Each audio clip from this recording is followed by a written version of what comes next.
posted the current set this morning, so you'll have, if you decide you want to go back and look at them, the slides have numbers on the corner of them, and you should be seeing a set of slides right now. Are you seeing that? It says how to get into the nursing program. Yes. Okay. All right. Perfect. So it looks like there's about 20 of you on today, which, you know, considering the finals are coming up, that's not too bad. So I actually use this screen view. I found for class it works pretty well, because a lot of times I might want to circle in yellow or highlight something important, and it just works out better when I have that. I will make them a little bit bigger when if the font is too small in some of these. So the slides are under resources, and our website is further in the slides. Actually, it's in slide 2, where it says sjsu.edu/nursing. And then when you go in there, you'll go into programs, baccalaureate, and go under resources. So I do this advising during the school year. I usually do it every month. Now, there won't be any for a while, but if you need to send me an email in the next 2 weeks or so, I'll still be on, I'll be part of the faculty. And then we'll start up again probably the end of August. There'll be a return of these, and you can come to these as often as you want. But what I often tell people is that here at the bottom yellow, the BS information packet is it's about 9 pages, but if you read pages 1 through 4, it really gels what I'm going to say today. And here's my email, Suzanne.Malloy on slide 1 at sjsu.edu. And we are all off campus, so, and it looks like we'll be on off campus as well in the fall. In terms of the advising sessions, you know, you can come, your relatives can come. It's fine. One of the slides I put in about a year ago when we started with COVID is sort of a reminder, all of us and all of you as well, that, you know, when you want concrete answers, like, you know, are you going to have such and such happening in the fall? Some of that is mandated by the COVID restrictions and or the CSU, the chancellor's office. So, you know, we try to give, you know, as much information as we can at the time we know it. But the School of Nursing office is at the corner of 9th and San Carlos Street.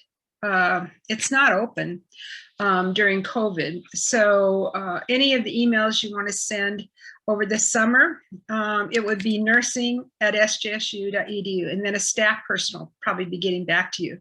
We're also having transition of the leadership. I'm part-time already, and then our director of nursing is going to be retiring as well. So you can go ahead and send it to the staff, and then they'll follow up with you. It's really easier right now to do it via email. This phone number is accurate, but nobody's there to answer the phone, so they have to, it'll go to a voicemail as well. And I'll try and get to most of your questions today. As we go through, you may have questions, so just unmute yourself and raise your hand. What I'll be going through here in a second is the agenda. But when you do send any emails, whether it's to staff or myself, make sure you put in the subject line, pre-nursing query. And then if you're SJSU, in the body of the email, you can use your name and SJSU ID. That way we know, because I have, you know, like 400 students who are already in the program. Then I have probably 5,000 that are out there in the community colleges, and I don't know who people are. And it slows down the email if I have to do 3 emails back and forth. What's your status? That type of thing. So today we'll be going through the application process. Some of you might have attended before. I will talk a little bit about who's getting in right now for fall. and how the whole process works. I'll talk about the criteria for impaction and how that application process works through our outside provider called Nursing CAS, and we'll give you some of those websites as well. So the first thing is trying to figure out the website, and most of you probably went there in order to get the link for today's Zoom meeting. Within the body of the website, and this website was just revised in January of 2021. So they moved everything over to under the heading called programs. Here, I'll make it a little bit bigger for you. And then you would go to Bachelor of Science in Nursing. For today, you might have just gone to future students, but after today, when you want more information, I'll make this one a little bit bigger as well. So again, what will be on the website when you go to it is different pieces of information. One thing you'll find is it'll say under resources, it'll say advising slides, March 14th, 2021. I'm sorry, May 14th. Today's May. Oh, I'm lost here. And then there'll be what's called toward the bottom here, it's highlighted in yellow, BS information. And I'll bring out some of those comments today. And what I don't really go over, these frequently asked questions, FAQs, but they are on there under resources. The other thing that's on there that students will need to know when they're applying are, there's a form called functional competencies that you'll upload. There's a form called prerequisite course substitutions, which I'll go over today and show you what it looks like. Some of the policies about background and drug testing, if you have concerns about that issue. And then something called the road map. Now, this is an SJSU type of thing. And it sort of tells you what courses you take when you first got into the program, what you need before you get into the program, and then how long the program is. So our program is 2.5 years. And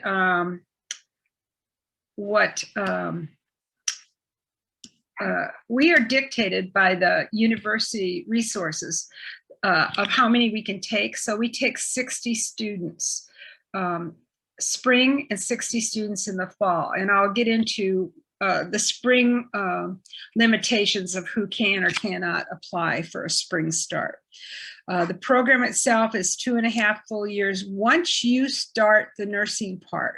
And that gets confusing for people. Sometimes I have prior backs on, and in a little bit later, I'll open it up and ask a little bit more about your backgrounds if I get time. But those with prior baccalaureate degrees are looking for something that's, you know, just a year and then you're done. And that's not our program. There are some programs for second baccalaureates through Samuel Merritt College in Oakland, although they have clinicals down in South Bay, and University of San Francisco has a prior baccalaureate program. And those programs both run about $85,000 a year. So, you know, it might not be financially feasible for a lot of people. That's about the price of a Tesla these days, I think, maybe even cheaper. But so anyhow, like I said, the website has a lot of information on it. So it's good to kind of go through that in your own leisure. And again, as I mentioned, if you came on late, there's a number in the bottom right of most of these slides. Sometimes it's covered up by the slide, but it'll tell you what slide number. So you don't have to sit there and madly write down, oh, what slide was it that website was on? You can just write slide 11 website. When I update the slides, or actually the BS information as well, I always put it at the very beginning. So in the slides, I went by it today, but I always put the date. And on the BS information, I think the last time I updated it was February of 2021. So I'll probably be updating it this summer, probably in May, June, I would guess. I don't really do updates unless there's something new. And then I'll usually put it at the top of the information. So we're going to talk about applying to the School of Nursing and who gets in, who applies. And this is actually now about 6 or 7 years ago when we used to have paper copies, and that was the last 10 minutes of the due date and time. And the secretary sent me that. I was on a conference, I believe, and they said, this is what you have to come back to. So my word of caution is to all of you, when you are applying and the deadline says February 15th, that you do not wait until February 14th at midnight to start it. It's not a good plan. First of all, the application vendor is on the East Coast, so they close 3 hours early. So when it says, you know, February 15th, you should have it all done by February 12th or 13th, so that if you have pieces of missing information, you get those. Because once that application closes at I think it's at 10 o'clock at night, we can't go back in and open it. And you will need to have certain pieces of information in front of you to even fill out the application. If you went to 6 different colleges, you're going to have to put all 6 different colleges courses inputted on that tool. So it does take about 5 or 6 hours if you've gone to several programs just to complete the application. And not all of you have gone to that many programs, but just kind of a word of caution. So what also is confusing for students who may be looking at other programs as well is you have to apply separately to 2 different groups. One is the university, and that's this one highlighted in yellow, called calstate.edu/apply. So some of you are already here at San Jose State. You did this when you first came as a freshman, but others of you, whether you're prior baccalaureates or you're transfer students, you will have to go through this website. And there are certain deadlines for those that are going to come up on the following slides coming up. You are also going to apply separately to an organization called Nursing CAS, and I have those hyperlinks coming up in the website slides in about 3 slides worth. But you can't apply to the university and the university says, congratulations, you're in, and not apply to nursing. If you don't apply to Nursing CAS and the university, we can't look at your application. So when you apply to calstate.edu apply, right here in the red ink, I'll highlight it in yellow, is what you're applying under. We used to have it be that people would go to the end of the alphabet under undeclared pre-nursing. Well, unfortunately, everybody was looking under N for nursing, and they said we'd get lots of emails and calls saying, well, nursing's not on there. Nursing is on there. You are coming in now. You look under the P's, which is closer to N. You might see it there. Pre-nursing undeclared. You're not going in as an RN to BSN, because that's one of the other options that was there and people were selecting that. You're not an RN. So that program is set up totally separately for the RNs that have already got their registered nurse license in the state of California. Those of you who are prior baccalaureates, you'll have to click first saying you have a prior bac. You're not a master's student. And then you'll click on I think the link takes you to nursing. And I'm going to talk later about some of the courses that you took called the prerequisite course substitutions. We're going to be changing those this summer a little bit in order to expedite the processing of the paperwork on those.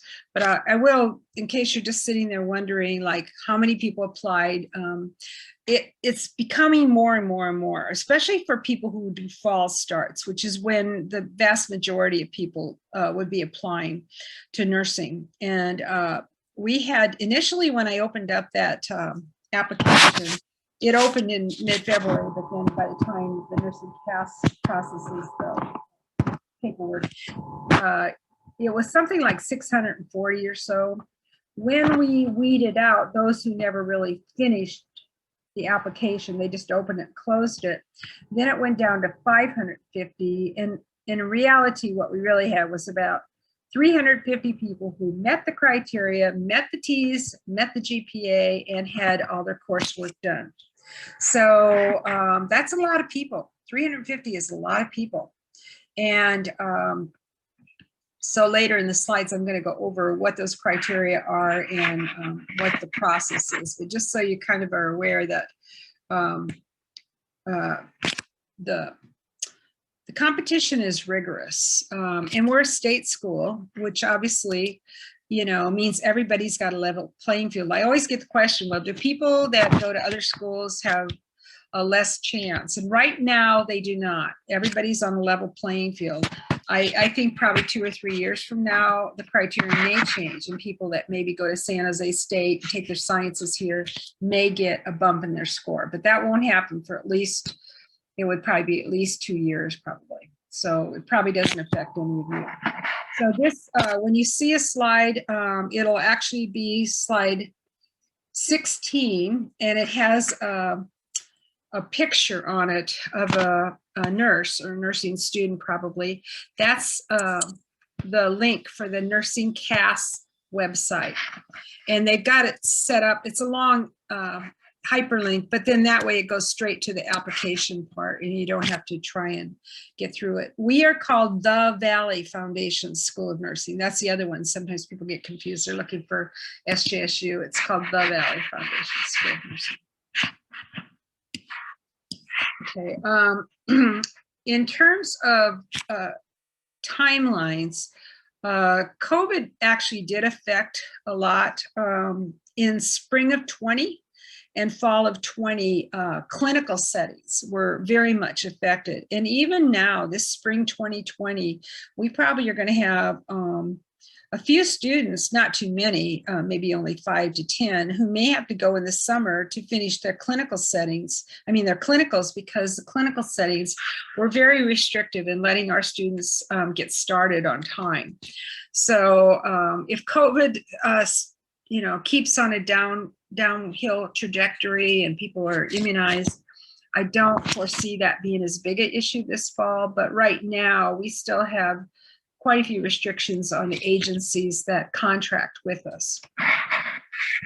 We did, however, go ahead and select classes for last spring and last fall. It was very iffy for a while there, but we did go ahead and start those students. Okay, so this slide 17 and 18 are busy slides. I appreciate that. When we put it together, the person that did the slides thought it was better to have it all in one place.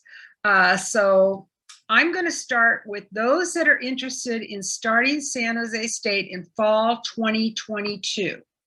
If you are sitting in on the session today because you've already got a letter for fall 21, you've already gone through the whole application to nursing, or you're here this fall, and I'll address that in a minute. So if you're interested in fall 2022 because you are a transfer student, transfer students cannot, I repeat, cannot apply to start in spring 22. So that means people from our local community colleges might be sitting there thinking, oh, I'll just finish up all my courses this Christmas and I'll start San Jose State Nursing in spring 22. You would have to have been here this fall, in fall 21, in order to even apply to nursing. So for those fall of 2022, you would apply to the university. Nursing website for the university is, again, calstate.edu/apply. And that will open up October. It is open October and November, but I'd go ahead, if I were you, and go ahead and just apply in October. And then the university takes a while to get all the information. So usually by initially you would go ahead and you do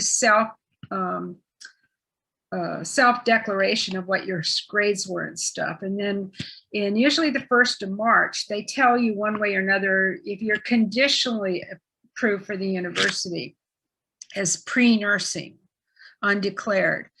If that fills up, sometimes students will go ahead and apply to a different major. I'd say just make sure if you're applying to a secondary major instead, to make something that you really kind of want. You can apply to nursing from another major, but sometimes, you know, I don't have any control over whether or not they're going to monitor that and change those rulings. But right now, people have been here like a bio major and then they'll apply to nursing.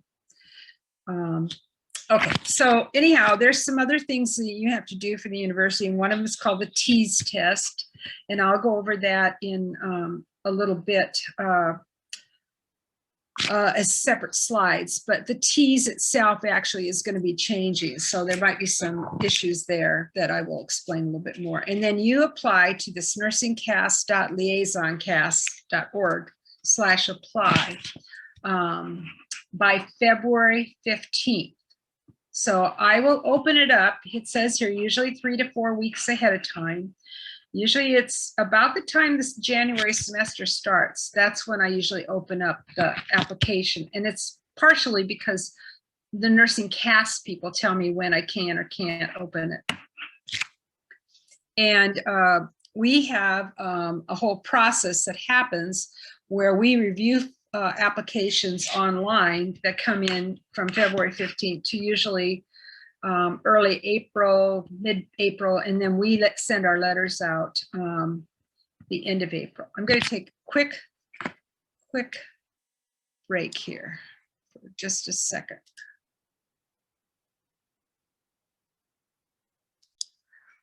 So purposes of the university, we send our letters out by the end of April for fall potential starts. So that's the group we've been working on right now. Initially, we send out 60 letters. So let's say we had 350 applying. So we go down to 60 of the top impaction scores, and I'll go over those impaction scores in a minute. Those letters get sent out at the end of April saying, you need to let us know in the next 7 days whether or not you are or are not coming to the School of Nursing. And they have some other things.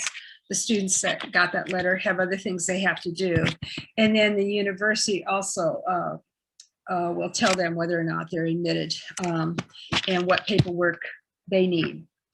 So there's other paperwork that happens once they get the letter for nursing. There's a background check and drug clearance checks, that type of thing. So I'll get into that a little bit later.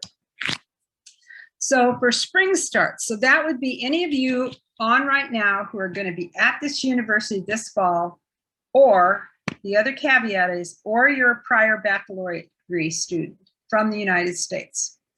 So for those students, the prior backs will apply to the university. I'm highlighting it right now. The deadline is August of the prior year. So this August coming up right now, in about 3 months, you'll apply to the university, calstate.edu/apply for a spring start. But you would have to have everything done in order to apply for nursing. And I'll go over what everything is in a minute in terms of courses and what requirements. And then I'll go over the TEAS test as well. The other thing I want to point out is the deadlines. And I got too much yellow out here, but anyhow, I'll take away a little of it. September 15th, 2021 is when the deadline is. So again, we open it up about the time school starts, 3rd week in August, school will start. And that'll be about when the Nursing Cast website will open up for people to apply to nursing for the Valley Foundation School of Nursing. And you must apply to that website as well as either be at the university or if you're prior back, applied to the university in August. Okay. And again, just as a reminder, set your calendars, I would say. Most of you use either a Google Calendar or an Outlook calendar.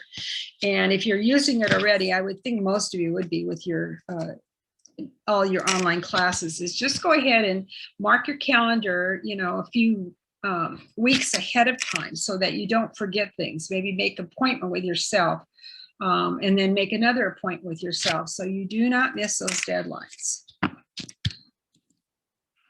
Okay, so for university admission, just a reminder, pre-nursing, undeclared. The university has what they call certain criteria that they themselves use. And Because we're an impacted program, they do rank transfer students by their GPA, and then they will cut off how many the capacity is that the university and the college has set. And this time I was sort of surprised. The cutoff for the university for transfers was 3.7. It was really, really high this time. So we had people who would have gotten into the School of Nursing, but they didn't meet the cutoff. And again, that's an overall GPA for the university under San Jose State. If you're wondering more about that, it was on this info.sjsu.edu, or you could just do sjsu.edu in the top right-hand corner, go search and do it, impaction criteria, because nursing has an impaction. We are an impacted majors. Just a reminder that if you are in your first semester, like let's say that you were one of the people that got a letter from nursing saying you were not admitted this time, but you can certainly reapply. You've already told the university, yes, you're coming, but not to nursing. You're just coming to take certain classes this fall, but you must sign up and enroll in classes the first semester you are here. And sometimes students forget that little part and they say, oh, well, I'll just not sign up for classes. That means you're out of the queue. You wait a year and a half. It's quite a lengthy process because, as you just saw, transfer students only come in once a year. So there's processes in place for certain things, like for people who have serious and compelling reasons. And that came up a lot with COVID, with personal family members or themselves having COVID. And so anyhow, there are ways at the university, but I'm always amazed that people don't follow through with advisors and find out, you know, how do I drop a course if I can't take it. When you get into the university as a transfer student here, the part in the middle here, I'll put it in yellow. That means that you would have to attend a transfer orientation. Even if nursing said you were admitted, you have to attend a transfer orientation. University sends you all the paperwork, that type of thing. And then nursing itself on the bottom in blue there has its own orientation that usually is a day before or two that classes start, where we have an all-day required mandatory pre-nursing workshop. And it's a chance for us to show you the resources, your faculty, what the expectations are for nursing, that type of thing.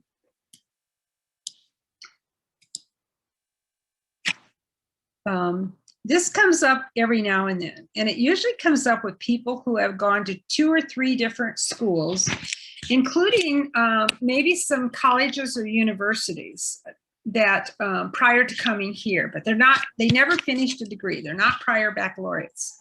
So this applies to those people because a lot of times they will have maybe, let's say they have 40 semester units from, like Cal State East Bay is a local university. So that's 40 units. And then maybe they have another 70 from a community college. Well, 40 and 70 is not below 90, that's over. And if you have over 90 semester units, you can't apply to nursing because what they're thinking is you should have gotten your degree with 120 units from that other university or college. 120 is usually what it takes to get a degree. So a lot of times they'll recommend to people to maybe think about getting a degree, but we have restrictions by the university on that. So if we get around to opening a little bit more this fall, everything again right now is online, you'd have to send them emails. But if you're here at San Jose State as a nursing student, pre-nursing student right now, the corner of campus on, it's between 9th and 10th. 9th and San Fernando is what's called the, it's not just the advising center, it's actually got the registrar's office for admissions, it's got the bursar's office for financial aid, and if you go up the ramp to the right, it's got advising. and there are specific advisors. So some of you on today know there's there's really 4 different advisors for pre-nursing. And those advisors are, their names are not listed in my slides, but I can rattle them off. Ashley Defensor is out for a semester, but Cynthia Lopez, Veronica Diaz, and Michelle Lamb. Mitchie. Yeah, those are the 3 that do the pre-nursing advisor, and they'll help you with GE courses, et cetera, if you need to take GE. And they monitor real closely, like they'll get a hold of me and find out if people are into nursing and stuff. So I need to move down my slides a little bit more.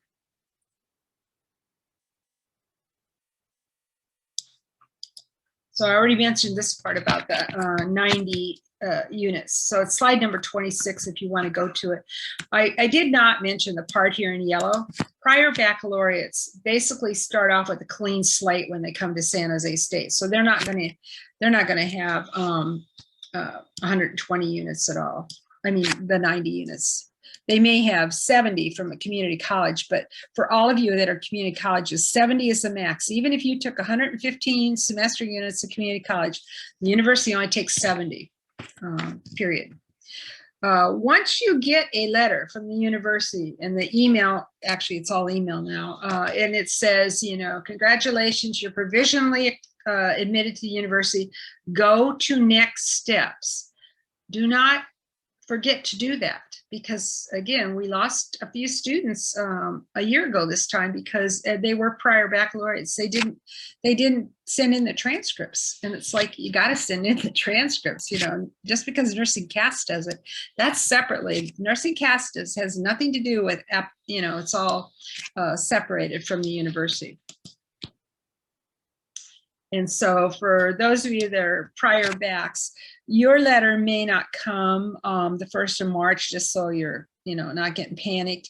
They usually wait until closer to May for the prior baccalaureates, but they will, part of next steps is you will have to send them official transcripts, but they usually wait now. We've kind of avoided some problems this year by having them wait until nursing tells admissions, yes, you are admitted to pre-nursing, or you're admitted for nursing, or you're not, so that they don't admit you, and then you don't have anywhere, you don't have a major. So specific to the school nursing. February 15th for fall starts, September 15th for spring starts, but those are only people who are at the university or prior backs.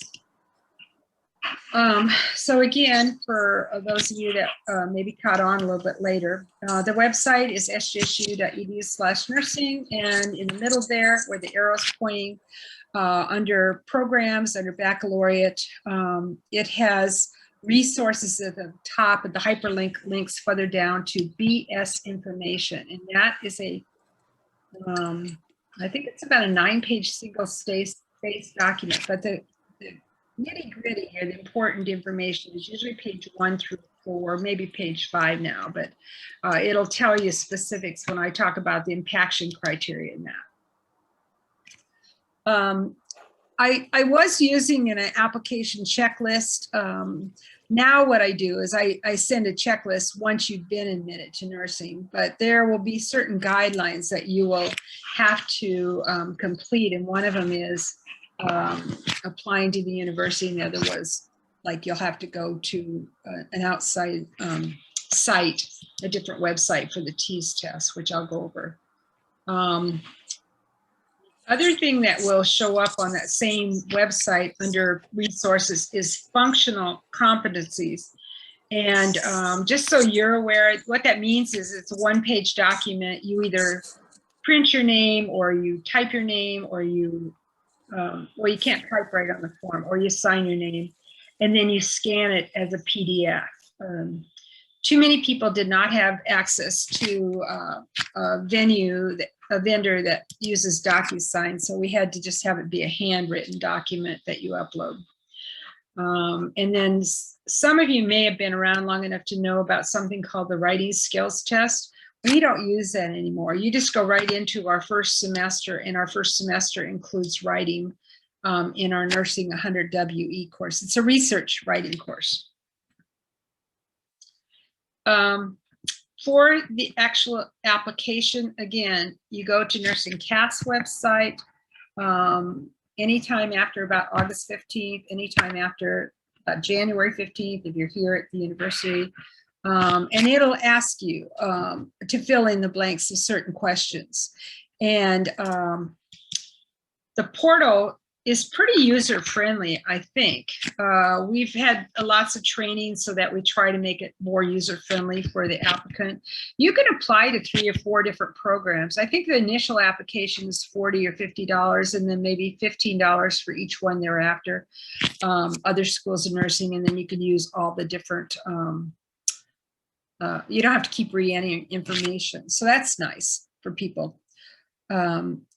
But one thing that, and I have it be a whole separate slide, no colored fancy background. So people that are in San Diego that never watch these sessions but go to the slide see the fact that no prerequisite courses may be in progress. And I'm going to go over those, what those prerequisites are right now. But that always comes up. They'll say, I have micro, I'm doing it in the spring. Can I go ahead and apply by February 15th? Nope. All 8 must be done with a final grade of C or better. At the top here, it's in yellow. We do not allow repeat unless your grade is a C- or below, and then your own school will have restrictions on whether you can do academic renewal. I know for our school, it's limited by, I think, 9 units or something like that. If you happen to get the D in anatomy the first time and you retake it at your school, we use that 2nd grade only. And you say, well, that's not really fair. And it's like, this is actually a bigger type of thing than nursing has any. It's a title, I think it's Title 5. Maybe Title 10. Anyhow, it's governed by the legislature, not by nursing for the CSU. So many of you, let's see, let me pick a course here. I'll highlight English 1A. Some of you were very good in high school. So you went ahead and you took what's called AP, Advanced Placement Exam in English 1A, or perhaps statistics. If you've taken those, that's fine. But what'll happen when you enter the grade for nursing CAS, you'll just have to do an override and put it as a credit. It doesn't hurt you. It doesn't help you. If we have like one course there that has a credit, we'll use the grades from the other 7 courses. So, as of last spring of 2020, we went from 5 courses to 8, and that all had to do with the COVID and the fact that they were suddenly going to accept no credit courses for community colleges. Did this as well for spring of 2020 only. And so I had a gentleman, and he had anatomy, physiology, and stats that semester. And all the, wait a minute, let me stop and think about this. Yeah, well, that's when we had 5 courses. So it's the top 5 here. So, and he had an AP for English 1A. So he would have had 1 course, micro, for a grade. And we knew that wasn't going to work. So that's why we always have required 8 prerequisites, but we didn't always include them in the scoring. So we went through the chancellor's office, and that's when we came up with using all 8 instead of just the 5. So that minimum GPA, and again, it's the GPA for these 8 courses is 3.2 or above. And you say, oh no, I've got all Bs. A B average is 3.0.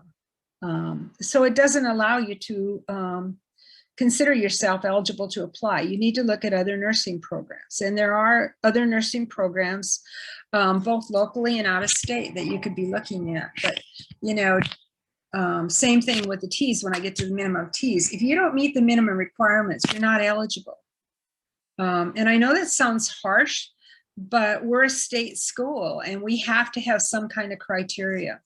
So these other 3 courses at the bottom here are a little bit harder to see, and I'm going to have them come up on another slide, but I'll just point it out now in case I forget. We have 3 co-requisite courses. The CHAD 70, which is a development birth to death course.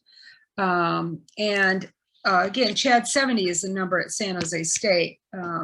They have other courses at your schools if you're a transfer. You just have to make sure it's birth to death. It can't stop at adolescence. If it does, you need to go somewhere else and take it. Psych 1 and Nutrition 8. Nutrition 8 is more of a medical nutrition. It's not just high school, what's in foods type of course. So, and I'll show you on the substitution forms where to find some of that information. And those can be done the semester you are applying to nursing. They just have to be totally completed with a final grade at the time you would start our program. For the fall starts, it would have to be done, like by August. So we'd have a transcript. So this is the part most of you that are on want to know about. And it looks like you've got about 24 of you on now. How do we figure out who gets in and who doesn't? So we take the impaction score for all the students, and how that impaction score is arrived at is 2/3 of the score will be from your GPA. Like I said, 3.2 is the minimum. Who's getting in? They're straight A's. The 1/3 the score is from the T's. Who's getting in? The T's are 92% or greater. The minimum is 78%, but that's not who's heading up to be that top 60 out of those 350 applications. And I know that's discouraging to some people because you can't, once you've taken a course, you can't repeat it. So the only thing you could do is take the T's a second time if you have not taken it. So it's very hard once you've got a grade to undo that grade if you're trying to look for eligibility. You can apply to nursing a second time if you did not get in the first time. And I'm sure some of those that we sent letters to this time probably will apply again in the spring. The spring pool is smaller usually. Now, I don't have a crystal ball to say, how many you're going to have in fall, how many you're going to have in spring. But if it holds the trend of the last 3 to 4 years, our spring applicant pool is about not quite a half, but it's like our fall pool, like I said, was 350 people that were eligible. And I think last spring we had about 125 that were eligible. It might have been as high as 150.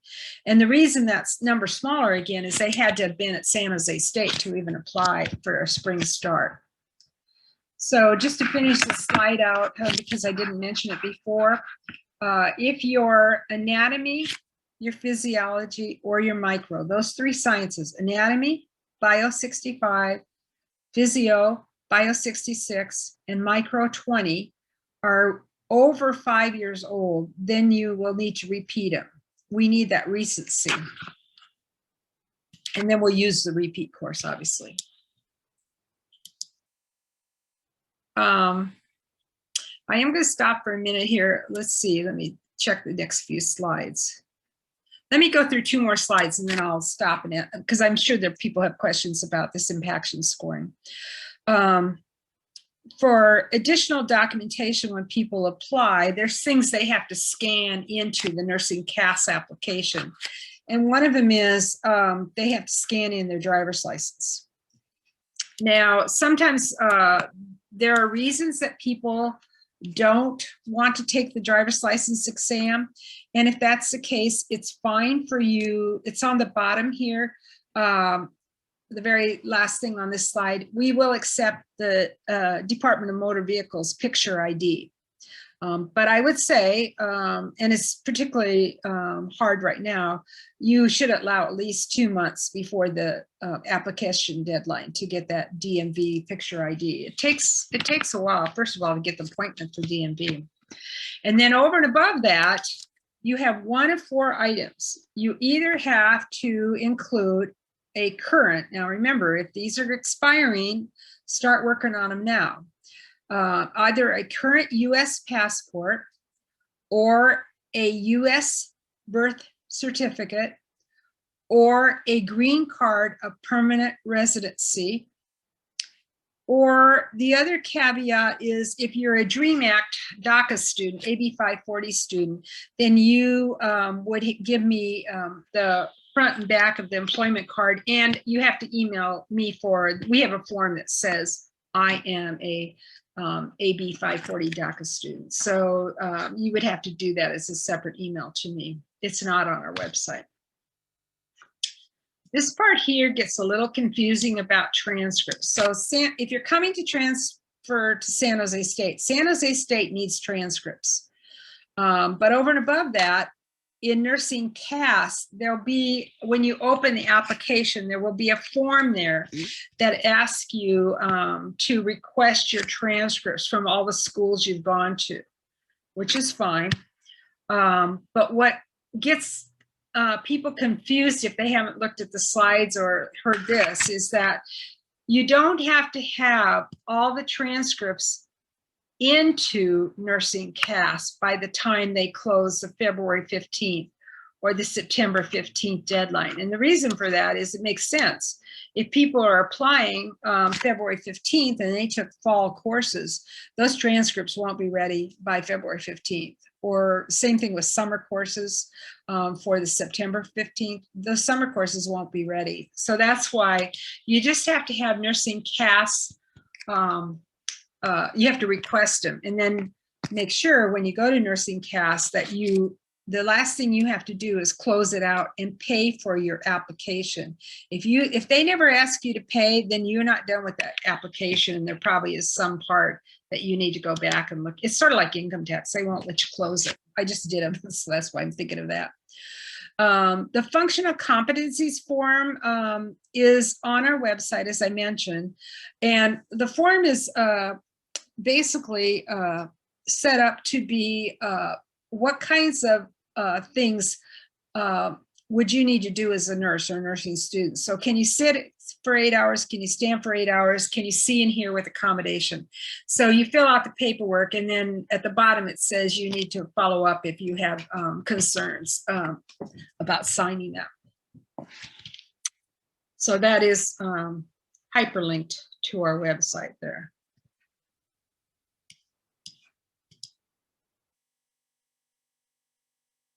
And you'll be uploading what's called the TEAS test. And I'll talk more about the TEAS on upcoming slides here. But one of the things is that you cannot take the TEAS more than twice. So right now, they've used version 6 for about 6 or 7 years. And I got an email about 4 months ago saying they were going to be putting out a new version 7 in October, but then I kept looking. Matter of fact, yesterday I emailed ATI to ask them if they had more information, because I haven't heard nothing from TEAS for that. So what we'll be looking at is probably once it comes out, we'll have concrete rules. And it won't apply for the September applications. But if you took the TEAS 6, say in one attempt, and you had like an 85%, and you want to take it again, and you're a February applicant, and the version 7 is ready, then you could use the version 7 as your second attempt. So we'll just have to wait and see. Like I said, it's not ready yet. There's nothing on the TEAS website at all. Okay. So let me unshare for a minute. I'm going to come back to, I'm on slide 41. So I'll definitely come back to this because I want to talk about articulation and the courses you have to look at. Are there people who have specific questions on some of that I talked about, the impaction scoring? You'll have to unmute. I have a question, not about the impaction specifically, just about my particular like situation. I'm a post back from SJSU, and I completed some prior prerequisites at Gavilan Community College a couple of years back, and then transferred into SJSU and graduated with a different degree in 2018. We will take all those grades. If your English 1A was 20 years ago, we're going to take that English 1A from 20 years ago. We take the first Okay. account. Was that your question? Yes and no. So I'm now back in finishing up the last bit of my prerequisites at Mission College and plan to apply to the spring 2022 program. First of all, would I be eligible for a spring 22 start, and would I still need to get a transcript from Gavilan even though I transferred to SJSU? Absolutely, for both. Okay. As a prior back, you would apply in August. Okay.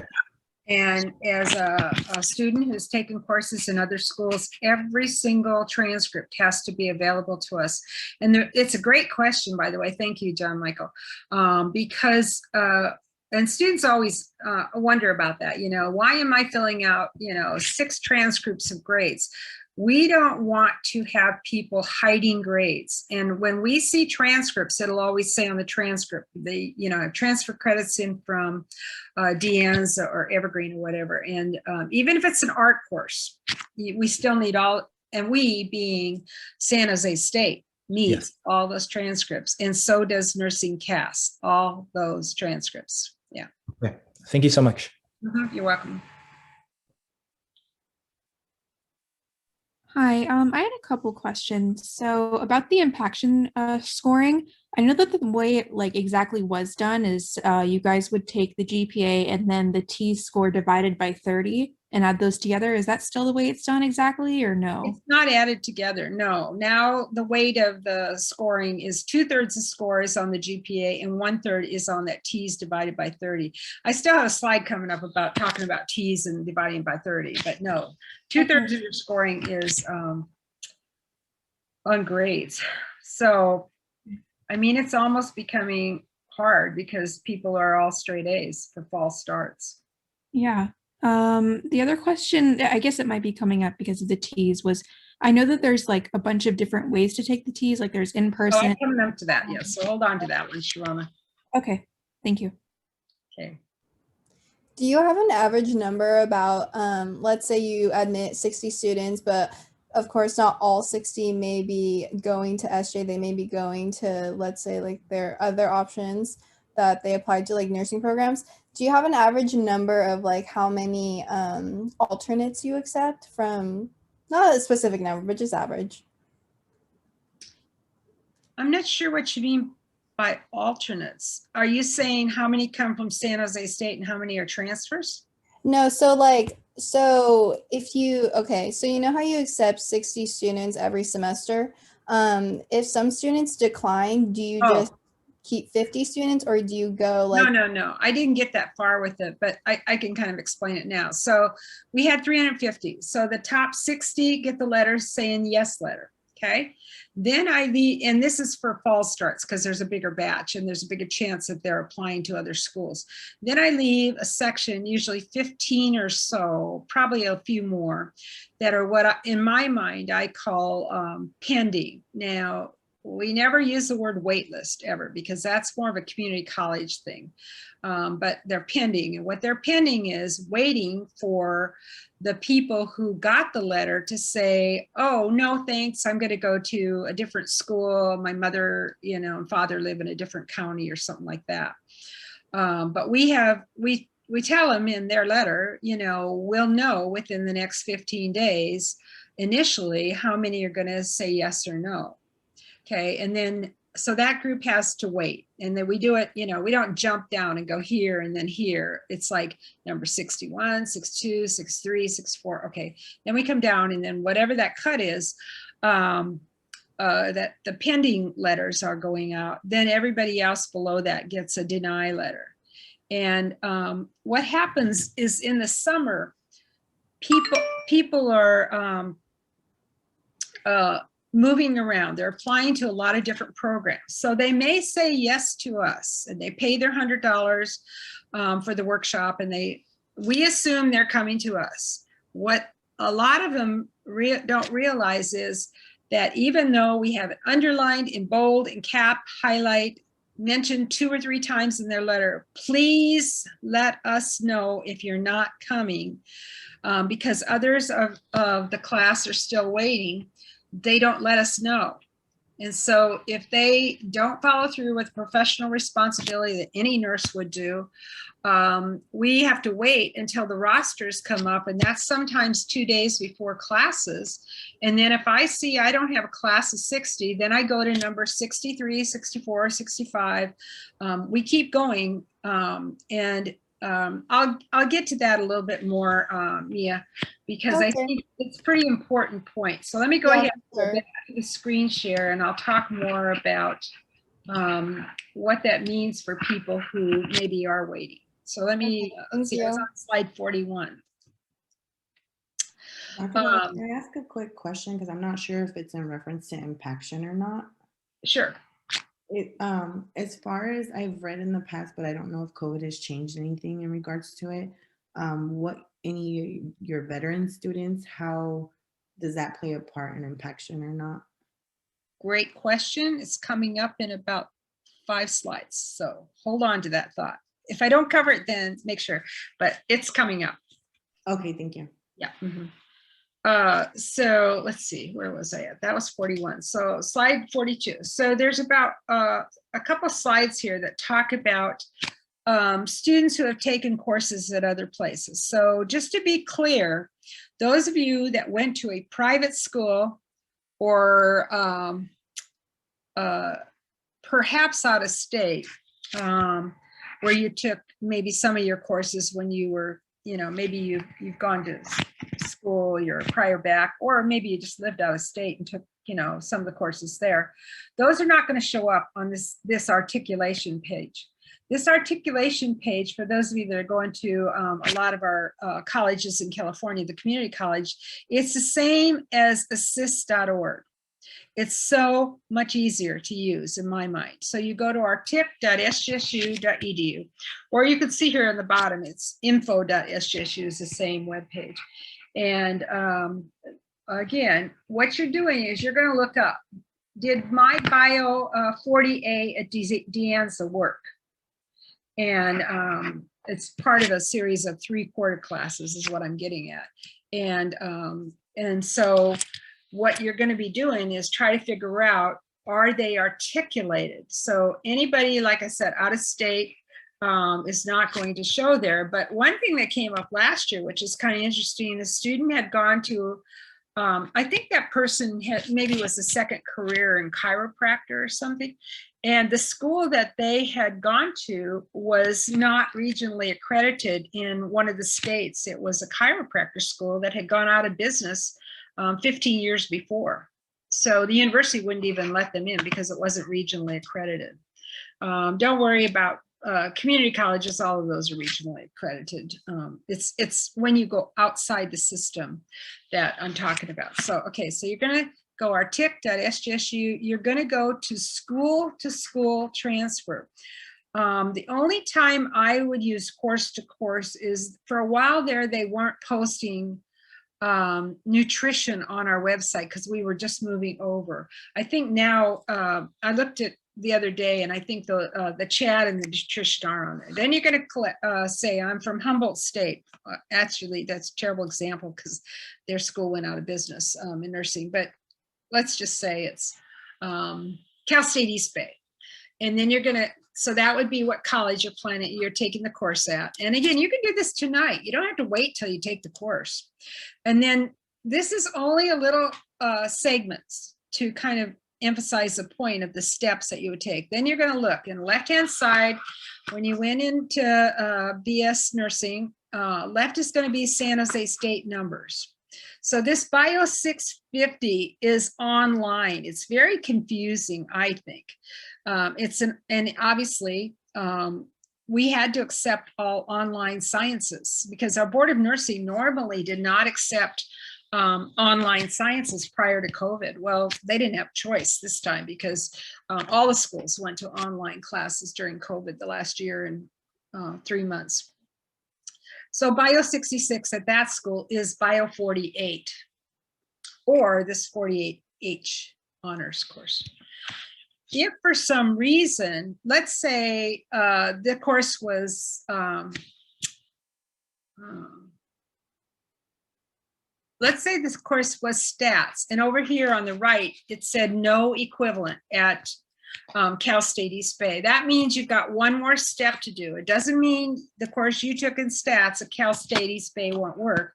You just have one more course to do. And I will say most of these substitutions end up being on this chemistry.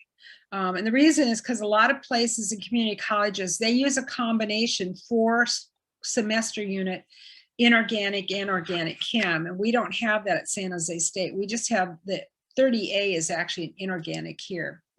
So what the next step is, and this will happen to all of you that are prior backs that got your degree from somewhere other than a state school in California, or if you're out of state, or if you're a private school, you're going to do 8 prerequisite substitution forms and 3 for the co-recs. So we are going to be replacing that substitution form, and we started talking about it with our advisors recently, our advisors here at San Jose State, because they're going to start taking over some of this. And so the form right now, I don't know how it got way over there, but anyhow, the form itself, this is only half the page. It'll, right now, it lets you put, I'll make it bigger so you can see the bottom part of, well, let's talk about the top part of the form before we get to the bottom part of the form. So what people are doing is they're missing things. In here, further down, it says in yellow, attach a catalog description in that email. So you can either do it as a screenshot or you can do it in the body of the email, but don't do it as 10 different emails. That's just way too onerous for everybody. So in the body of the email or in the as an attachment, a PDF, you can type it and put it in. Don't give me the whole catalog for 20,000 courses at this school. I don't want to look at a catalog. I want to look at your catalog description or whoever's going to be reading these.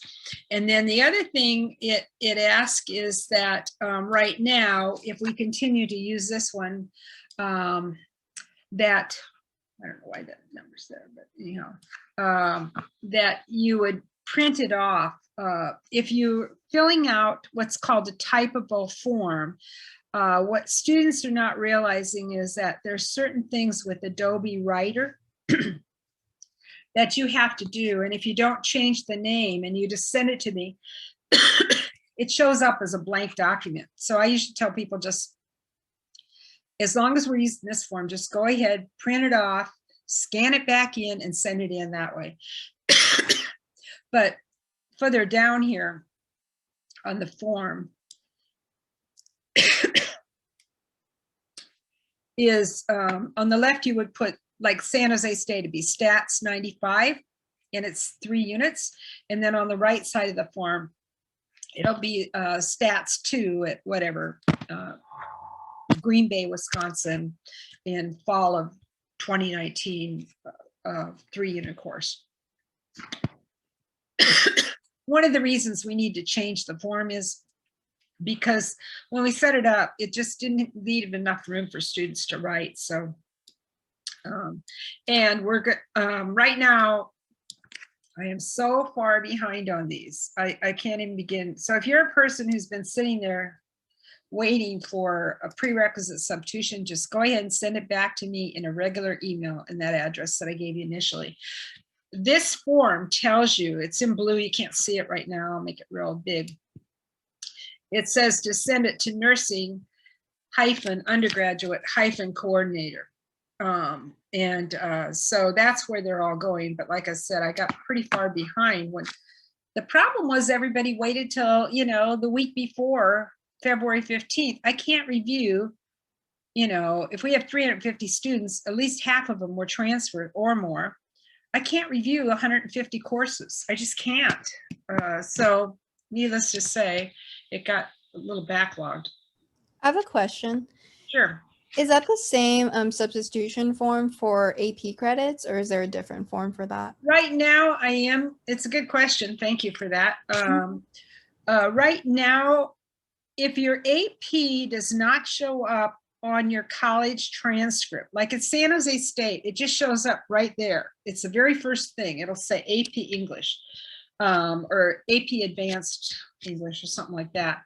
But if it doesn't show up, we do probably need to have a articulation form. And here you don't have to put all the courses. You just put AP and then you'll scan in the college board score. So instead of a catalog description, you'll have a college board score and it'll be scanned in. It's a document you get when you pass them, and it would be 3 or better for AP. Good question. Oh, excuse me. I Yep. have a question regarding the lifespan development course. I was wondering if a lifespan development psychology course would be accepted. I mean, it varies where you go to school, what the number is on it. Are you at De Anza? No, I'm at a community college in Southern California. Then I wouldn't know the number. You'd have to go and look at the catalog description and see. First of all, go to our tic.sjsu.edu if it's a community college in the state, a state community college, and then look and see if it articulates. If it articulates, I forgot to mention that earlier, if they articulate, you don't need any forms that I'm going to talk about.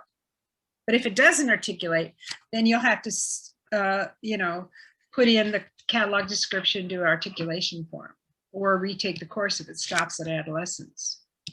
A lot of them, in answer to her question, that's why I asked what school, a lot of them are listed under, I think it's Psych 14 at De Anza. I'm not sure about that, but I think it is. Okay, thank you. Oh, by the way, those of you who are taking anatomy and physiology, Bio 40, A, B, and C, make sure you take all 3 at one school or the other. Do not take them at both, because we had students that got into a lot of challenge with getting in the university because they didn't want to, it doesn't, I don't know why, but it doesn't show up as you can use either or. It says you have to take them all at one place. Can I ask a question about that? Yep.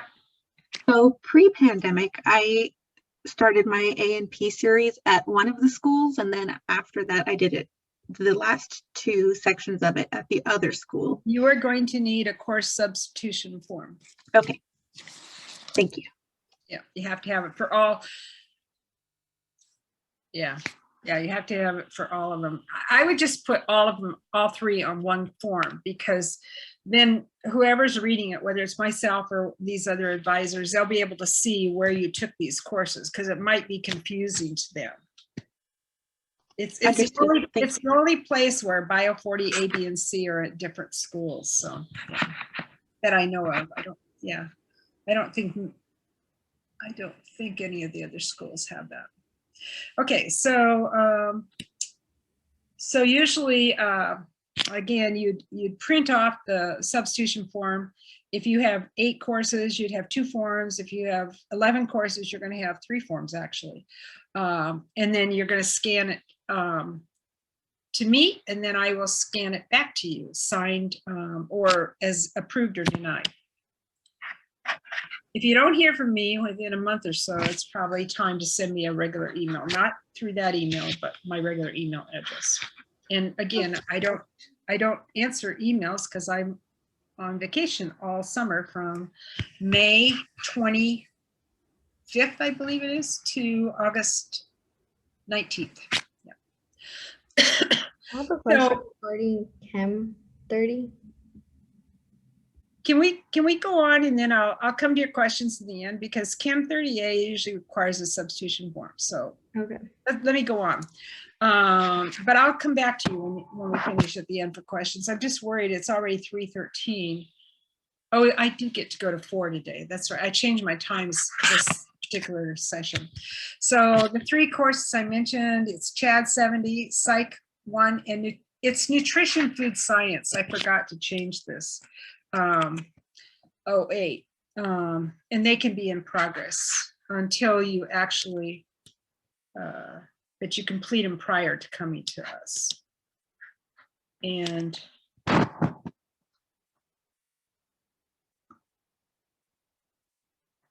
I have that in there twice, but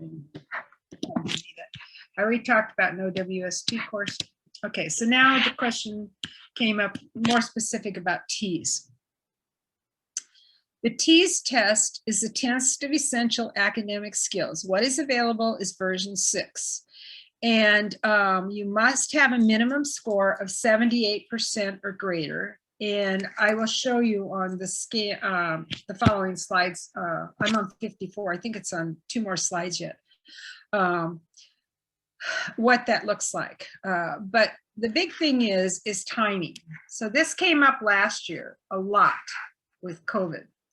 You need to plan out 5 months ahead of when you think you're starting. So if you're looking at February, you should be taking the TEAS this summer.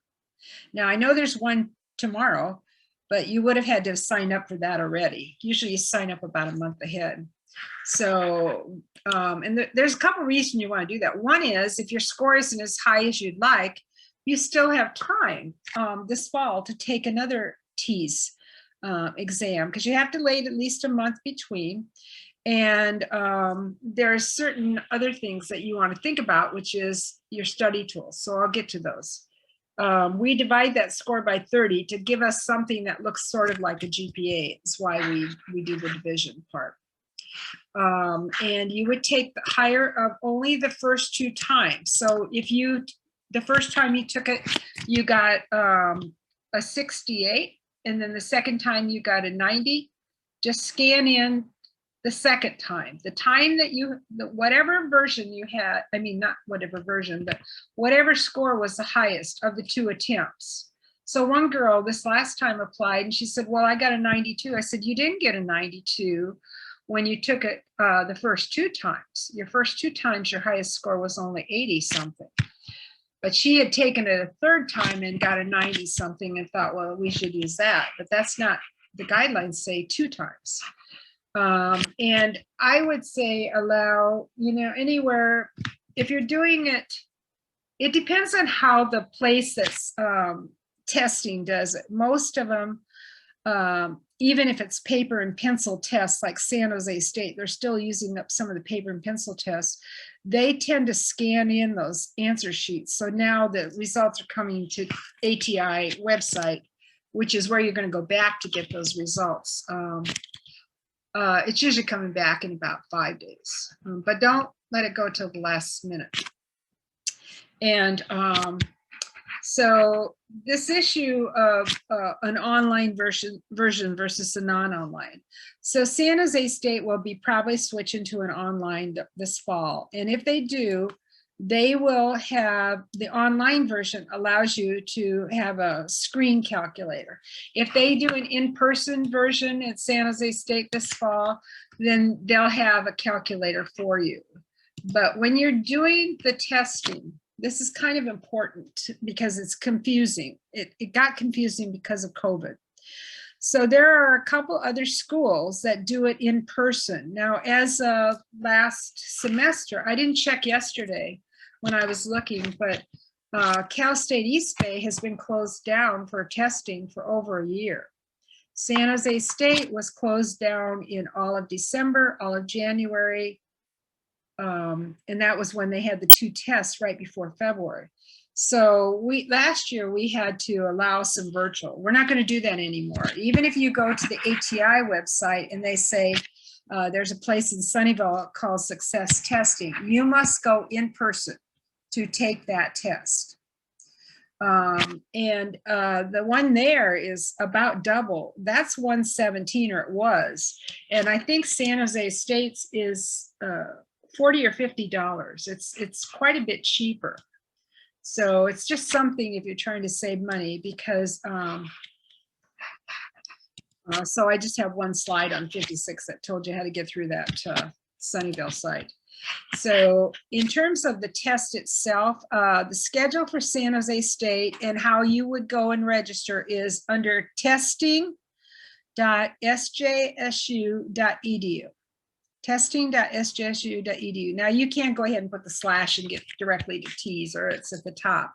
Yeah, here it is. It's $50, non-refundable. So if you don't show up, you don't get your money back. But also, if you don't take the test, your score doesn't go in. However, we have had some situations, not real recently, where students went and they took their cell phones into the day of the test. They did not leave it at home or in the car under the floor mat, like I advise. And on break, they went to the bathroom, pulled out the cell phone. Now, they probably were, talking to a friend or something, but they were automatically disqualified for pulling out that cell phone. So the word to the wise is leave the cell phone in the car, hidden. And also there's rules on any kind of testing from 4th grade on where you don't go back. If you're in part 3 or C, you don't go back to part A. You just don't. And that will automatically disqualify it, and it'll go in as a 0. And that will be your first attempt. So, and they always let us know at San Jose State, and I keep track of those names too, because that's pretty big. So I guess the next one coming up, if you registered by May 28th, you could take it June 12th here. And if you need special accommodations, that's on the right-hand side there on that screen print. I'm going to make this a little bit bigger because it's kind of hard to see. This is actually an old one that I had from a long time ago. We don't have access to these, unfortunately. But yours will show up usually in landscape fashion rather than this one set up as portrait. But it'll tell us how many times you took it. And it'll say 1 of 2 or 2 of 2 or 3. And we only use 2 attempts. And then it'll tell you what your own individual adjusted score is. So let me go down a little bit so you can see. So the headings are hard to read because it's a small slide, but it's slide 58. So it's reading, math, science, and then the English language, and it's like syntax, punctuation, that type of thing. And those 4 areas together are used to figure out what your overall score is. So don't worry about when they talk about percentile ranks, don't worry about that at all. What you want to see is that overall score. And again, you should be aiming for 90% or greater to be competitive. So now I'm going to get a quick thing of water, but one of the girls, I can hear the thing. It takes me 2 seconds. So ask your question about T's while I'm getting that drink of water.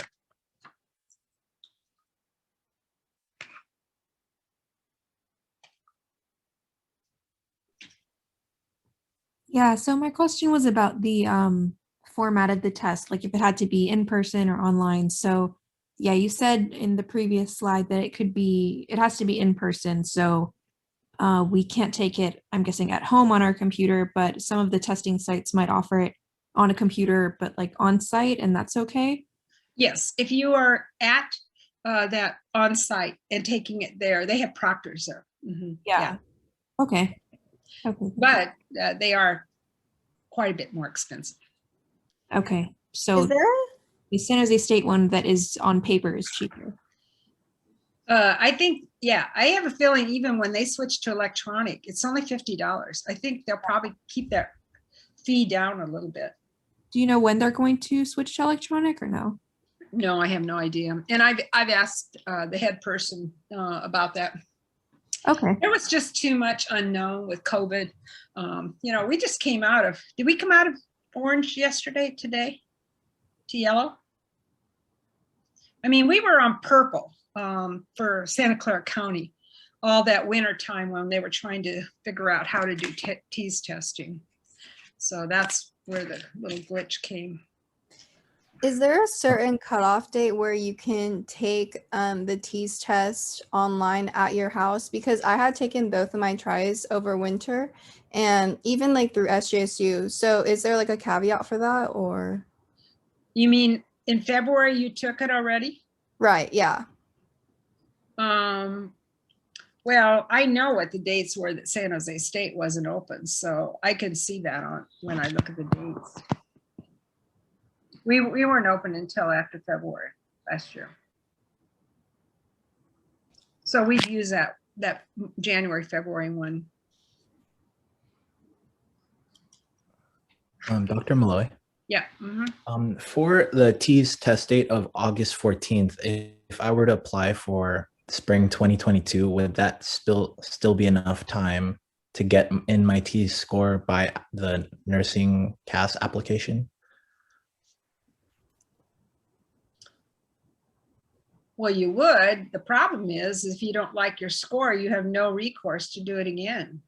So You'd be smarter to take it June 12th, and then yes, that would give you a whole month. If you had to take it again, you could still take it in August 14th. The August 14th yes, one okay. will be back in about 5 or 6 days. So you'd have it back, but this September 4th one you can't count on. Okay, yes. Yeah, I'm already signed up for the June 12th. My question was if I have enough time to take that second one. Yeah, you do, because it's a month. That's a month between June 12th and August 14th, so that's okay. Yeah. Okay, great. Thank you. Okay, so in terms of when you're going to submit for nursing CAS, September 15th, if you're here for fall, applying for spring. Otherwise, the deadline that it closes on, at least, will be February 15th of 2022. And all prerequisites have to be done. They have to be done. I have a quick question. Yep. So I'm looking at my T score right now, and so I had taken my second attempt through like San Diego State, what they were offering online, and I took it at home. I took the test on February 22nd, so which is why I'm asking if there's like a date cutoff. Okay, Like that's all right. It's okay. Okay. Because we don't want people taking it more than twice is the other big part of it. Yeah. So, okay. So prior backs, it would help us if you actually would just take a blank sheet of paper, print or whatever on that, and say your name, that you are prior baccalaureate from Humboldt State in fall of 18. That's all we need. It helps because we have other people besides myself that screen these, and there is a question on the application of whether or not you're prior back, but it just reinforces for people not to miss that we've looked at the paperwork. So again, the other attachments need to be there. You'll be scanning them in under, I think it's called other documents on nursing CAS. So the functional competencies, the driver's license, the passport or birth certificate. Remember, your passport could be expiring. I know I went to renew mine, and there's two things I found out that would be very helpful for you. A is it takes about 3 months right now to get a passport renewed, and B, which is I didn't understand why I was seeing a lot of students that were uploading a passport card. It's not a passport. And what I realized is that passport card is much, much cheaper than a passport. It does not allow you to fly outside the United States, however, but it's a good way to get that documentation if you don't want to try and maybe you were born in another county and it gets complicated, or another state. It's a quick and dirty way to get one of those 3 items, either the passport, the US birth certificate, or it'd be one of those 2, because in that case, you wouldn't be a green card or permanent residency. So that might be something you might think about. Don't quote me on it, but Google the US passport website. I think it was something like maybe $40 for the card. Now, of course, you have to have a picture ID, and you had to go to, $15 at the pharmacy to get it taken. But anyhow, it's another way that you could do that. But you can't travel with it. That's the problem. Okay, so in terms of eligibility, again, you have to meet the minimum scores. I don't have a crystal ball. I don't know what the competition will be. But you do need to finish close out that CAS application by paying that fee. Otherwise, it's not a completed application. So as I said, the university here for this last time had an incredibly high GPA for those transfer students. And that is overall GPA. It's not the 8 prerequisites. So I think the reason they have such a high GPA is because everybody wants to be a nurse. And I think, ironically enough, somebody asked me why I thought, I mean, this applicant pool was not quite double, but it was a lot higher than in the past. I think people are interested in nursing because now people have more of an impression of what nurses do to make a difference in people's lives. So if they ever thought about nursing, now they're really thinking about nursing. Now, I mean, there's lots of other reasons to become a nurse, but I'd say, you know, do it because you want to make a difference. Don't do it because you're going to make a lot of money. And that's the only thing you're looking at, because nursing needs people to care about the other person on the other side of that bed they're taking care of. So these numbers are kind of confusing because this was the first group anyhow, but mostly straight A's and T's over 90 and 92. Here we go for my military question.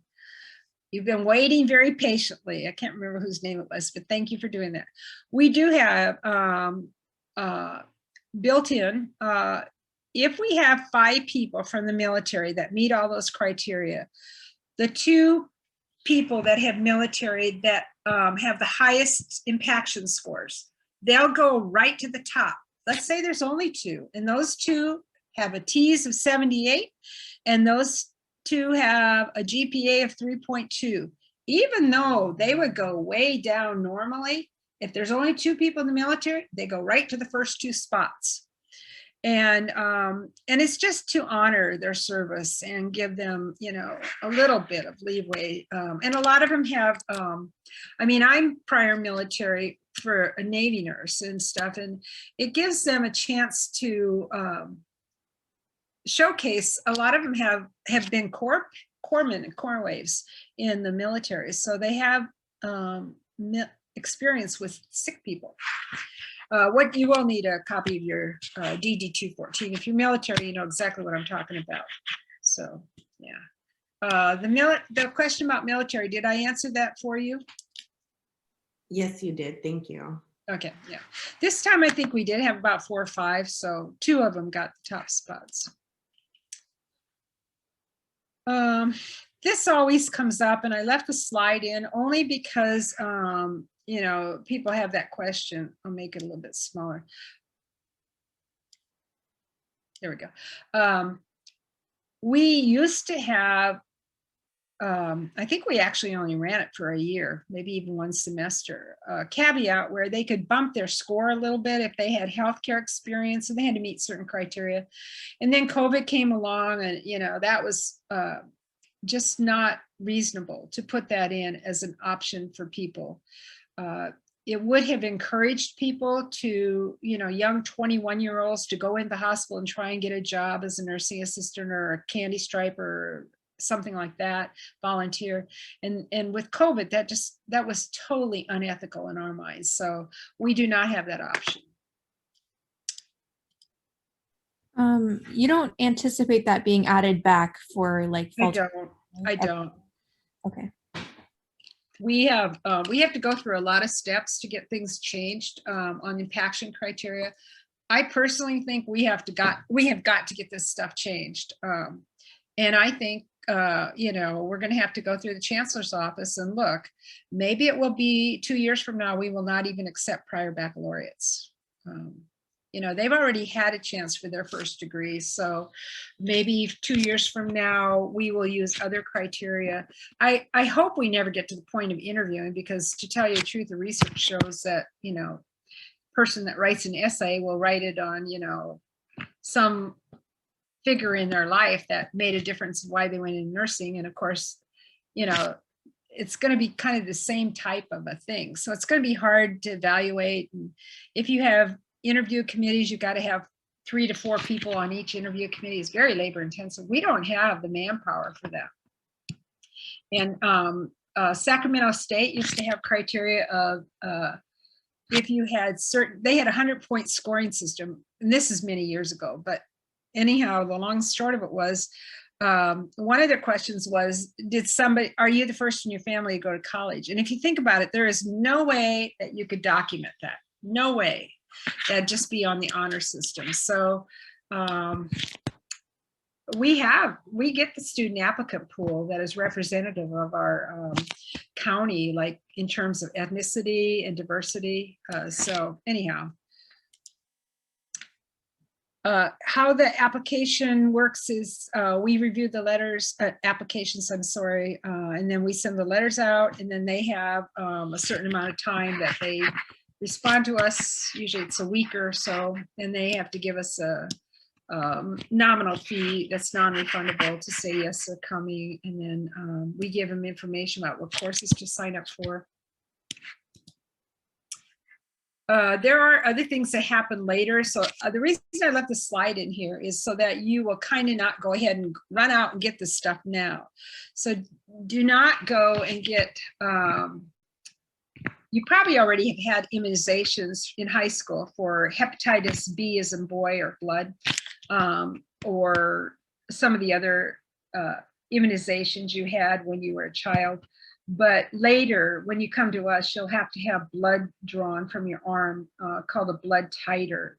Now that people are more familiar with COVID and titers, it's actually more common knowledge. But anyhow, so you'll have to go and see a nurse practitioner or a doctor to get a health statement saying you're mentally and physically qualified. You have to be able to lift 25 pounds, that type of thing. And then eventually you'll have some other directions. Do not go out and get CPR now, or even when you're applying. Don't do it, because we have certain dates. Like we have a whole cohort of 60 people that have to have their CPR like within a month of when they start school. So it doesn't do you any good to go get CPR. I know some of you are EMTs, paramedics, nursing assistants, and already have it, but you may end up having to get it again. Sometimes the question comes up where it costs. I just looked this morning on the bursar's website. It's sjsu.edu/bursar, and you go under fees, or you can do search under fees. I think it's getting close to $4,000 a year for a full-time student. But once you're in nursing, that first semester, the costs are getting pretty close to $1,000, because you have to buy uniforms. Good set of nursing shoes costs about $100. A good stethoscope costs $100. We have certain testing fees that we have covered, and books. Books are not cheap, as you know. So some of that is listed in our BS information packet. So then, just for completeness sake, so you know what else you'll be doing when you get to San Jose State, or if you're here now and you have about 50 units of lower division, again, no one comes to start nursing until they have that lower division GE done. And in your community colleges, some places will give you a GE certificate, but once you start nursing, these courses called SJSU studies, we used to call it upper division GE or advanced GE, are under certain categories. And those of you who are at the university know already to look under one.sjsu.edu to see what courses you have left to do. And these are actually done in your last semester for area. R is in Robert, and S is in Sam, and Z is in Zebra, is the writing course, and that you take the first semester. So the only courses you really have to do are area R, and area V is in Victor. Those of you who are prior baccalaureates, listen up for a minute. You do not need to take area R and V for SJSU studies. You've already done that by having your prior degree. You do have to take this area S in your senior semester, and you do have to take the writing course. The only exception might be the gentleman that said he went to San Jose State for his first degree. If that degree had health professions or psych 100W, we do, it would be an APA manual you would have used. If your first degree was like business 100W, you're going to have to take our course. And to tell you the truth, you actually all have to take nursing 100WE because it's evidence-based practice in nursing. I forgot. We changed that just the fall group that started. So that's slide 75. Slide 76 just tells you what the categories are. Sometimes what people do is that you don't take everything with the same prefix. Like you can't take gero for gerontology. You want to mix it up because they won't accept you when you graduate for different courses. But sometimes in the area R, in the past, they've taken, let's see, in the past, they've taken some of those in food science. Lisa was telling me the university and the community colleges this year are going to start the new requirement for ethnicity. And so we may end up having, if you would be starting fall of 22, you would also be doing your area R as a nursing course. So that's kind of still to come. And it's in progress is what I was told. It's going to come out in the fall catalog. They're going to post it this summer for that. It's area E is an echo, A, B, C, D. Yeah, E, I think it is, or F. There's a lot of areas in the lower division course. Just as a reminder, we're a 2.5-year curriculum. If you're trying to speed it up, we don't have those courses in the summer. So you can't try and speed up the 2.5 years. It is 2.5 full years. And usually you don't have time to work a lot. I think students think, oh, you know, I'm only taking 5 courses, no big deal.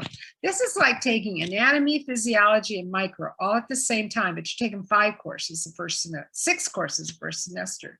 So you don't have time to do a lot of extra and still be successful. And our curriculum is set up as stair step. You come in with a class of 60 and you move forward with the class of 60. And if by any chance you get less than a C in those first 6 courses, you actually have to stay at that level. And if you don't pass 2 courses, you're out of nursing right away.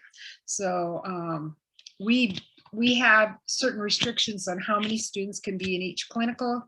Usually the hospitals mandate that by contract. It's very seldom do we have more than 9 or 10 in a clinical, acute care clinical site.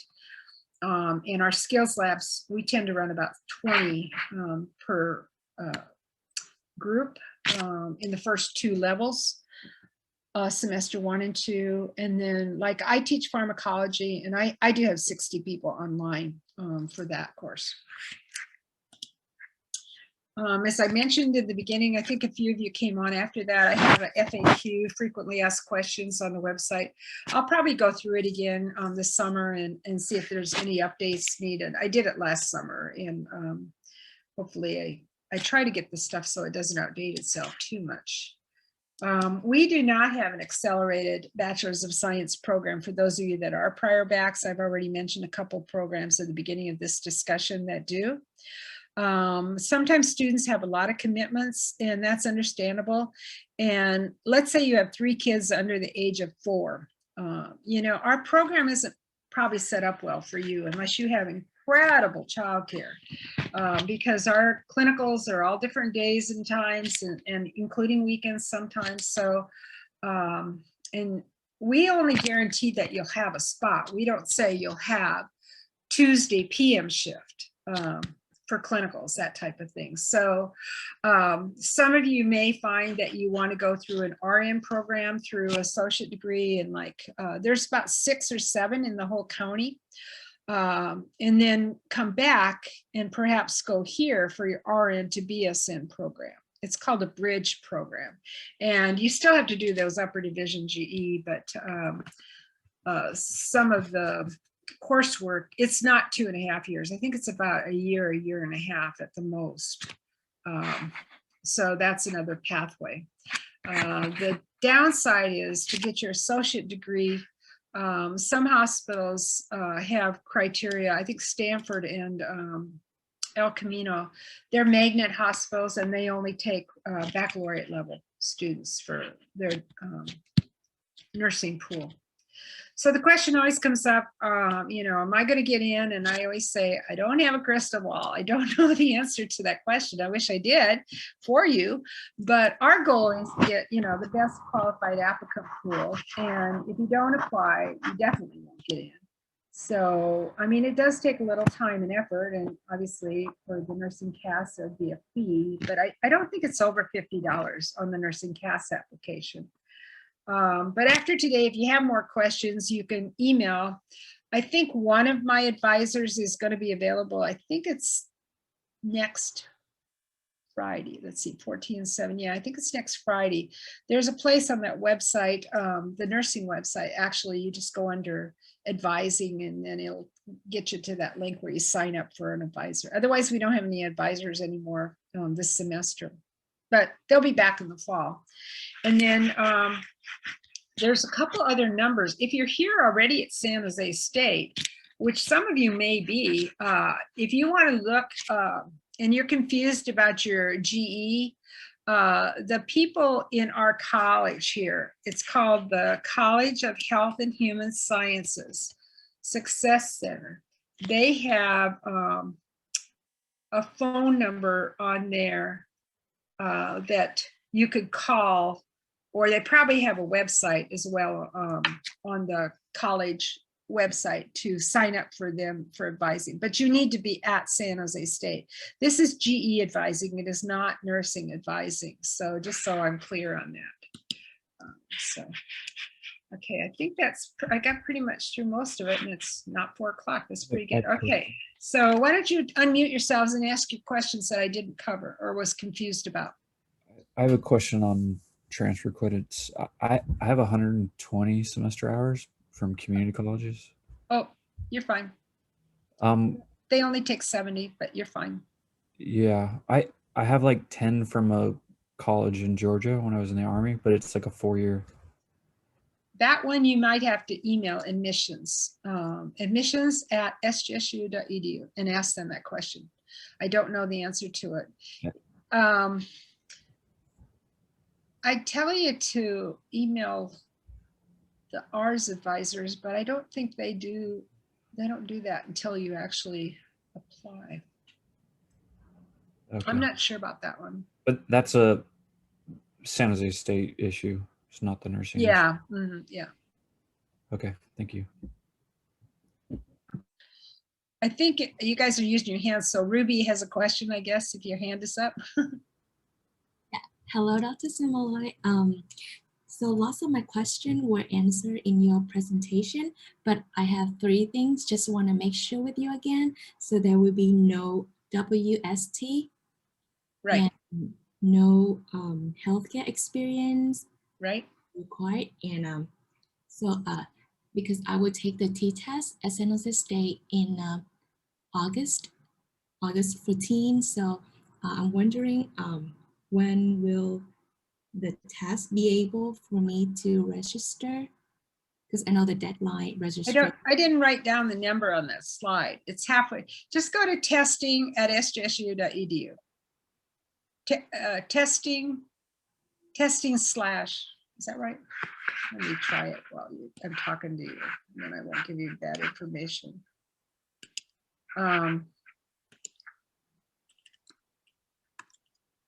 Yeah, it's testing.sjsu.edu. And when you go there, actually I can do screenshot. Hold on a minute, I'll do screen share. Okay. So when I go to that website, and it's at the top, it'll say T's, and I click, are you seeing my screen that says T's?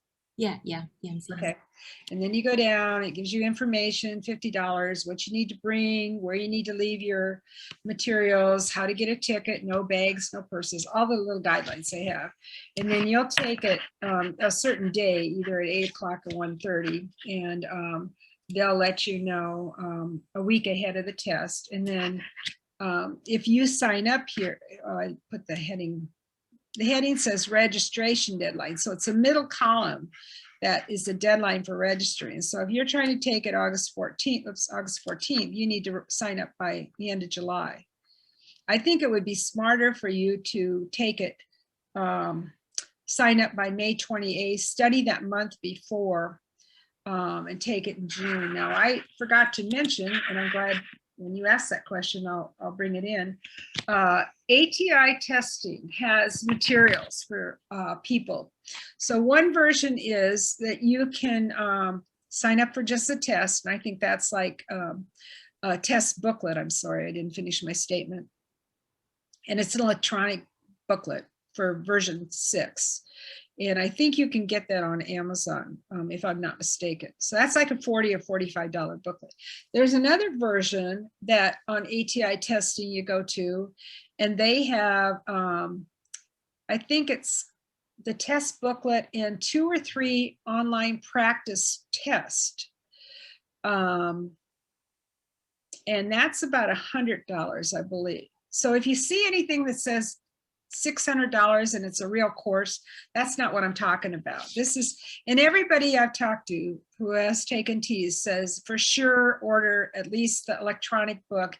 And it's the one thing you can do to get that grade higher, or the score higher. So it might be worth, you say $100 is a lot of money to take a couple practice online tests, but you know, if your test score is you're going to be competitive and everybody else is 4.0 and you're 4.0, or maybe you're 3.8, then you may want to spend the $100. This is your career, whether or not you might get into a program or not. And I'm not talking about just our program. So you have to kind of weigh the pros and cons of that to figure it out.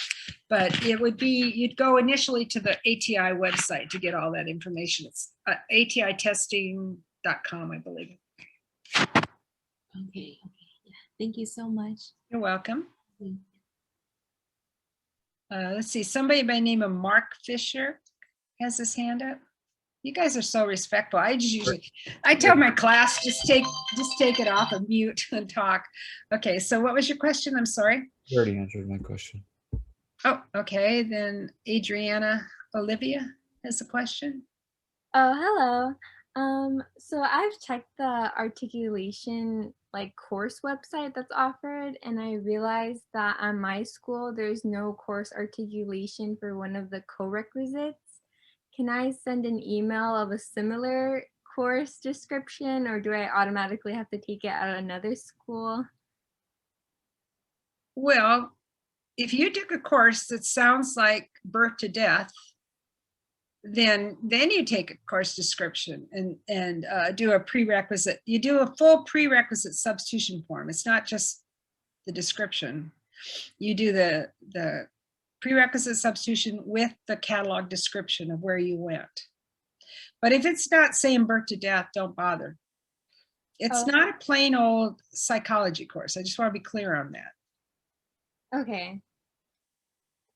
Okay, thank you. Yeah. And Sharona had a question.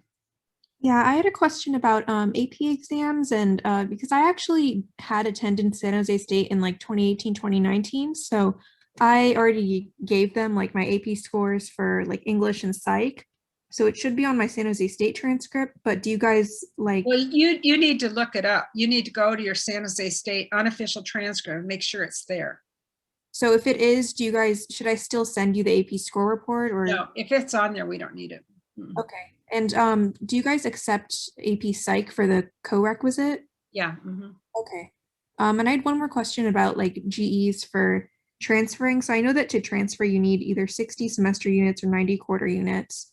I was wondering if you need to have all of the GEs done, all the American institutions and everything, or if that's just recommended. I think that San Jose State requires them to be done.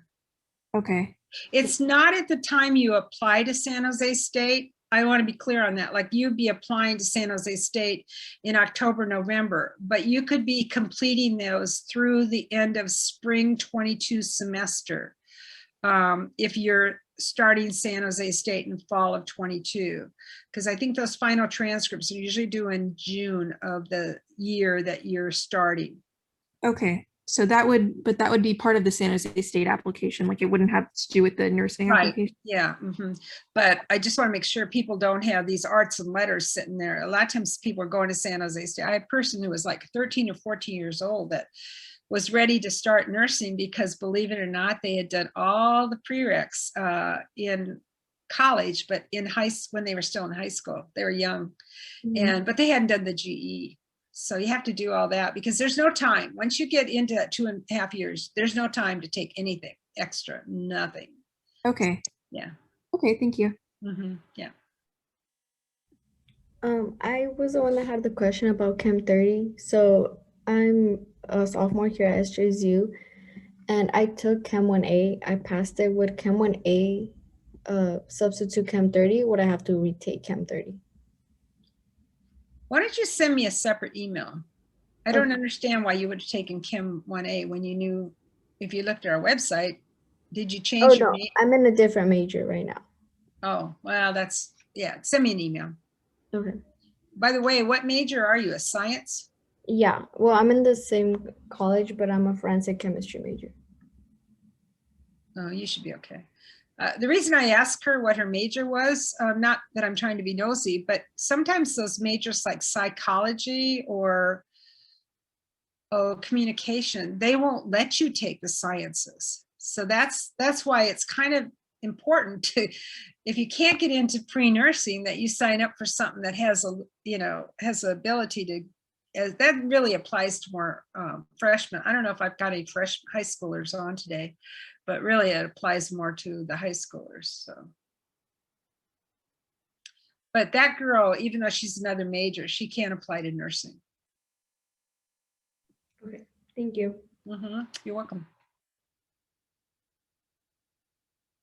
I think the answer to your question is you'd be fine with that Chem 1A though. Anybody else have any questions or concerns? Yes, Dr. Malloy, I have. Can you speak up just a little bit? I can hardly hear you. Yeah, no problem. I just have 2 questions. So the first one, going back to the TEAS test dates, I have the test dates saved. So can I assume that if I have a specific date in mind, let's just say I'm looking at September, that I wait until after the previous test date registration deadline passes in order for that one to open up? Wait a minute, I think I still have the website open. So you're saying that if I'm looking at the September date to register, I should be waiting until after July 30th in order for the September registration to open, because I believe it says that you can only register during the time. Yeah, it did say that on there. I mean, I think you'll find out soon enough. Yeah, it looked to me like you can't sign up for 2 different tests. So I should basically be waiting until after the deadline of the previous test passes. That's what how I read it. Yeah. Okay. I mean, you can always go on and see. But. Okay. And just really quick, going back to the veteran piece, I know you mentioned that you were previous Navy nurse. Thank you for your service, by the way. Oh, by the way, I am not previously a nurse. I was previous military. I am a nurse forever. Thank you for your service. Does that impact? So I was Marine Corps. I was not in a medical field as a Marine. Does that change? Like, no, if you have doesn't change a thing. Okay. Nope. You can be, you could be a person that's in the Army that worked on trucks, with wrenches and stuff. You can be in the Marine Corps, you can be in anything. It just has to be that you were served active duty and have a DD 214 of honorable discharge. Okay. Okay, great. The intent is to make it easier for people who get out of the military to get back to school and get a career. Okay, great. Thank you.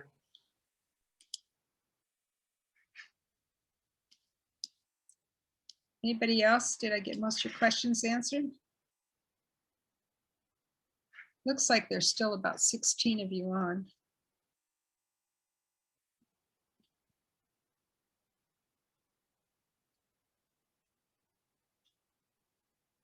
If you have a question, probably the other 15 do as well. So you might as well ask it. I have a question.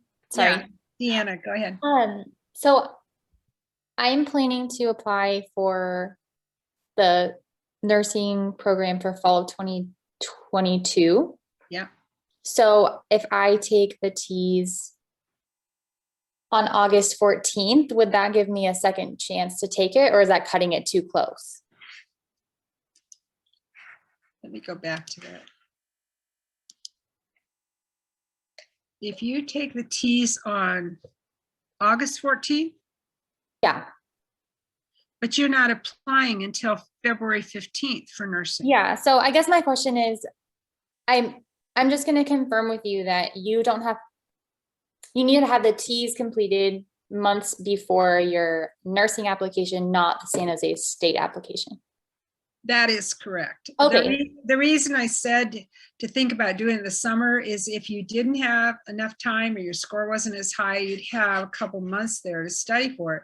Last year, what did happen, and it was just a fluke of COVID, is that people didn't realize that, you know, we were going to be in purple.